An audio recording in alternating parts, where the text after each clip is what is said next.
hunting grounds secured by Nachok. It was up to Mapi Kaju to contact Lord Tenok with the status of their work. As he sunk into deep meditation, the skink priest felt the attentions of his master fall upon him. Lord Tenok, the work on the city around the Great Pyramid continues apace. We have secured hunting grounds, and the outer defenses have been completed. There is a potential danger you have overlooked, Mapi Kaju, the Slan responded. The prophecy leaves no room for the sons of Grimnir to hold the tower at the western edge of the pyramid. Go to them and tell them to abandon it, or they will be driven forth. But Lord Tenok, the dwarves are strong, and they have begun building defenses as well. Then see if they shall take gold for the tower, but they must be removed. Yes, Lord. Mapi Kaju sent emissaries to the dwarves, bearing a cartload of fine lustrian gold. The emissaries offered the gold to the dwarves in exchange for the tower as commanded, but the dwarves were stubborn. They claimed that the gold was not enough, and if the Lizardmen wished peace, that Lord Tenok himself must come before the Thanes with twice the amount of gold, and beg forgiveness for the lives given in battle against the Lizardmen. When the emissaries brought this offer before Mapi Kaju, the skink priest's eyes narrowed in anger. Tell Gorokoth to prepare his forces. The dwarves bring insult to Lord Tenok, and their greed and arrogance works against prophecy. We shall go to them and teach them to respect the servants of the Old Ones. So we've got a very simple, not battle line. This is a Watchtower scenario. The tower is in the center, and the dwarves are starting off controlling it. Now, story-wise, this is actually the same tower that the dwarves won in the three-way game that was the ramp up to 1250. And now that the Lizardmen have built their Great Pyramid and the city is forming, I'm trying to drive them out so I can control this area completely. So the dwarves start off controlling the tower. I've got to get them out, and there is no other special missions going on. So dwarf deployment, starting on the right here, we have a dwarf organ gun. Then is a unit of 20 dwarf warriors with hand weapon and shield. Next to that is a unit of, I think that's 30 or 35 hammerers. In that unit is his Runelord Griss, who is his general, or Runesmith Griss, who is his general, and Forik, Bearer of the Van, his battle standard bearer. Then in the tower he has a unit of 15 Thunderers. And back there between the swamp and the forest is a lone gyrocopter. So the dwarves have gone with a very aggressive kind of build in terms of the number of hammers they brought. Let's see if it ends up working out for them. This is just a close-up of the watchtower we're fighting over with the dwarves in it. I just wanted to take this because the tower looks really, really good. My wife Alicia painted it, so it's pretty awesome. Makes a great centerpiece for Watchtower scenarios. So the Lizardmen are pretty compact. On my left I have my 24 Saurus warriors, the Fangs of Gorokoth. With them is Gorokoth. I also have Nachok, my level 2 priest to beasts in there.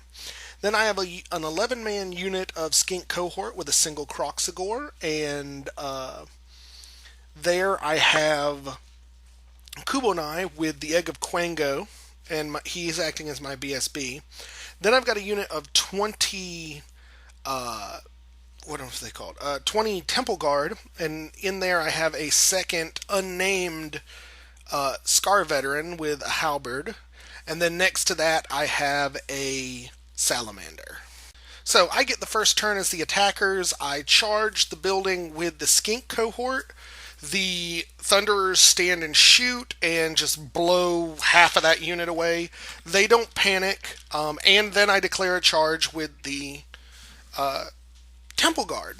So they both make it. I have the Cohort hit first so that when the Temple Guard hits, they're actually in there and the Skinks disengage. And then everything else comes up hard. I need to get my Saurus around the tower, and I kind of want to hit the side of his units.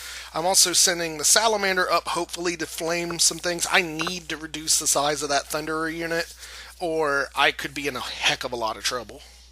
During magic, my opponent stops everything. I attempt to go into shooting.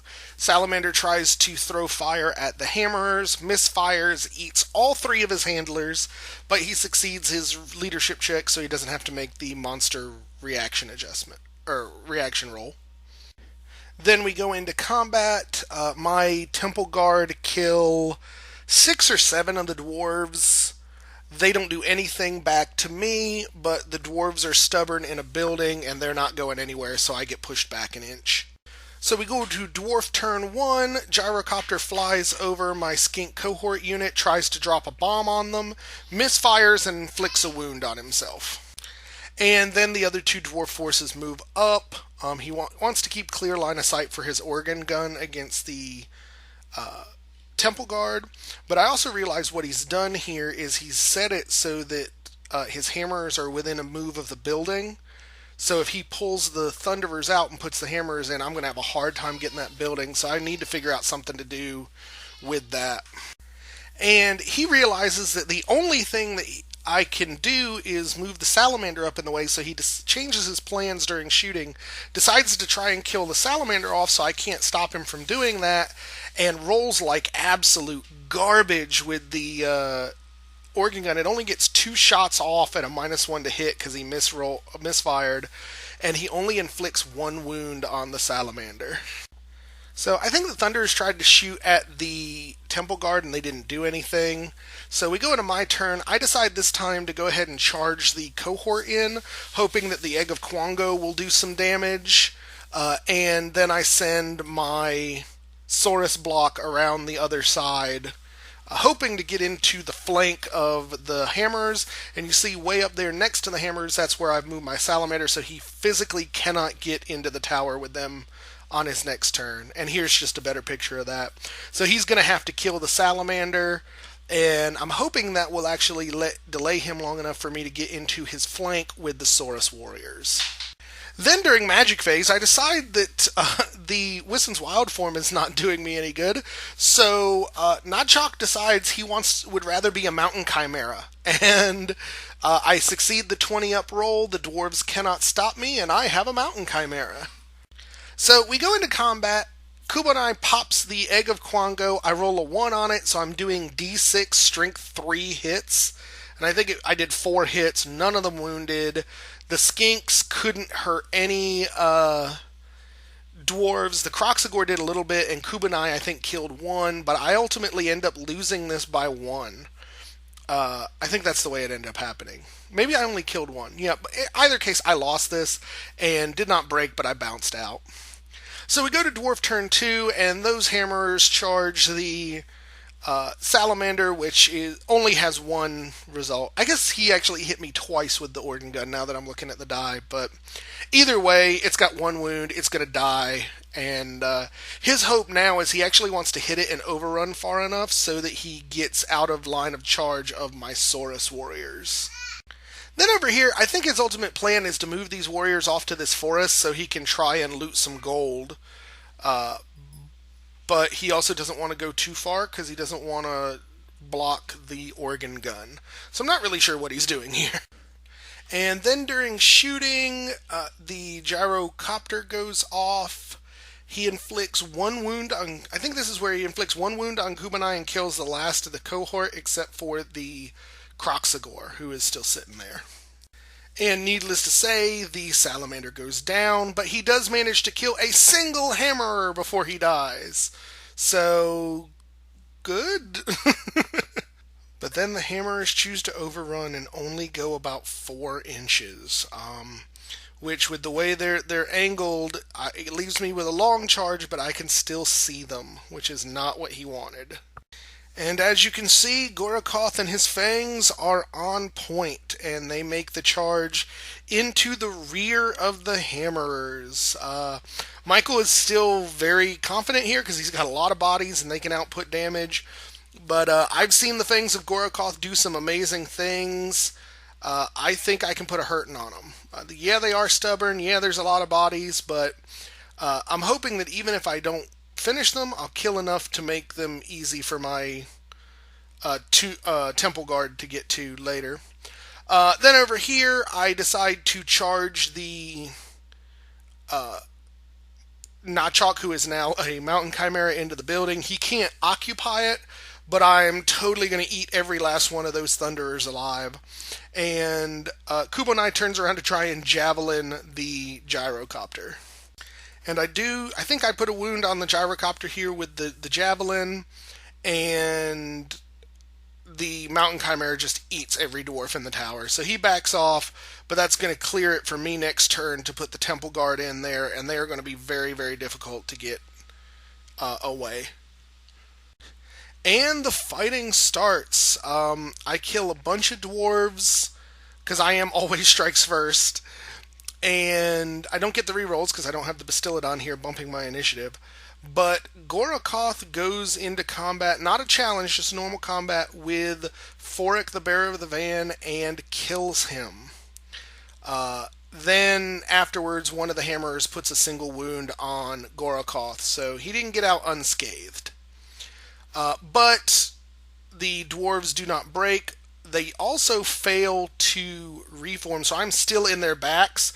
We're just taking wounds from the front because it's easier. And then we go into the dwarf turn, and he quick reforms his warriors and positions them into a flank charge to try and get in and help the hammerers. Then during his magic phase, he dispels the mountain chimera, so Notchok is there by himself now.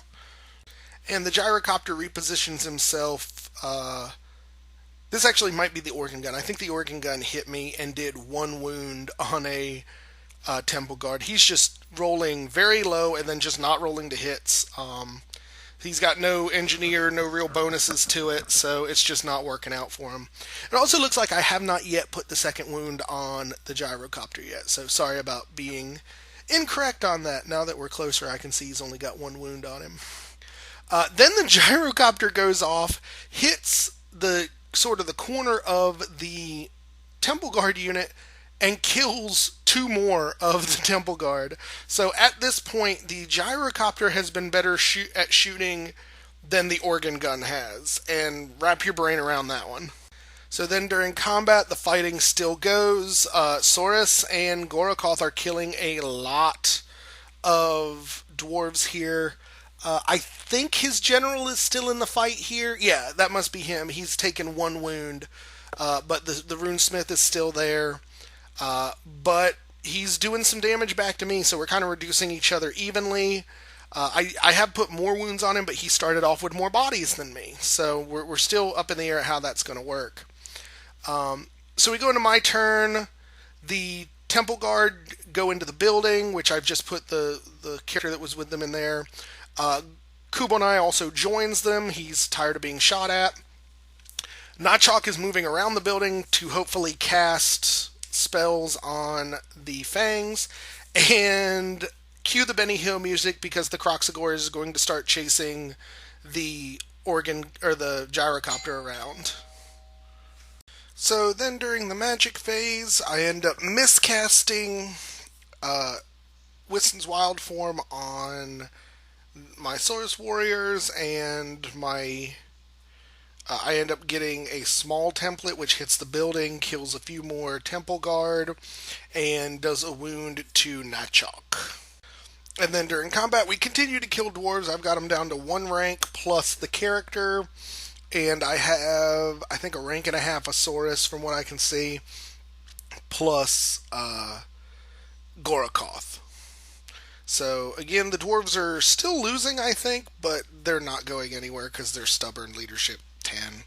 So we go into the dwarves' turn, and here come the warriors into the flank of my Saurus warriors, and now at this point I realize I'm in a lot of trouble here.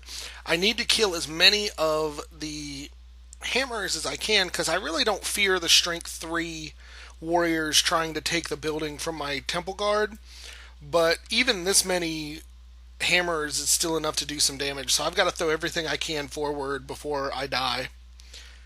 Or at least that's what I thought. We pretty much go directly into combat, and I beat the crap out of this unit. I don't take any losses. I kill his general, I kill all but 2 of the hammerers, and then he rolls his leadership roll and breaks with the warriors and they turn to run. The hammers are stubborn, so they stick. They're not going anywhere. But it was just absolutely crazy. Over here, I think I took this wrong, but yeah, over here I think he breathes on Notchok and kills him. So that's where he's at right now. We did the fight first, I think. So then my turn, I really didn't need to move anything. I end up in combat killing the last of the hammers, and I turn around and face the dwarves who are still running. Or maybe they rallied? No, they haven't rallied yet. They'll rally next turn, I think. Yep, and on dwarf turn they rally, and they're actually where the one little guy is sitting at the bottom of the hill, but because the hill doesn't let them stand that way, they're sitting a little back so they don't fall over. And now you may be like, what happened to all the Saurus? What you can't see from this picture is the gyrocopter flew around behind the tower and just iced all of the Saurus. So the only thing left there is Gorokoth, who has one wound on him. So on my turn, Gorokoth turns his little lizard ass around and runs into the building. So now all of my characters are in the Temple Guard unit that's inside the building, and my Kroxigor is still chasing the gyrocopter around.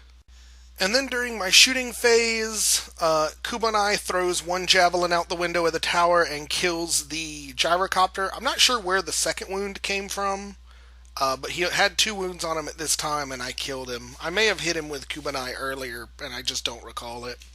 But yeah, so Kubanai collects on the gyrocopter there.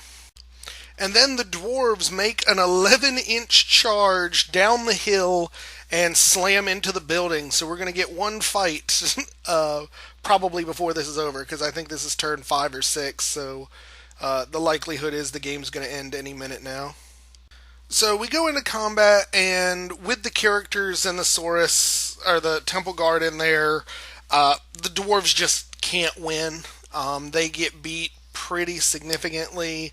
They lose, and even with their stubborn 9 leadership, I think, he breaks and turns to run, which means that I have the opportunity for my Kroxigor to be the winner, as he's still hanging out there behind the building. So I charge on my turn, but the dwarves run like hell. And do they? No, actually the dwarves do not run like hell. I actually do believe I catch them. He's just putting the dwarves up on the hill because they're dead. So yeah, I think the Kroxigor catches and runs down the dwarf warriors, so that's pretty much it. The battle had been lost all too quickly. The dwarves were cut down in swift succession, and nothing could be done about it. Forik had been unconscious as the remaining Dawi pulled him to safety, away from the gruesome battlefield. As Forik awoke, he could hear the sound of the organ gun that had remained behind to cover their withdrawal. But that sound was soon quieted.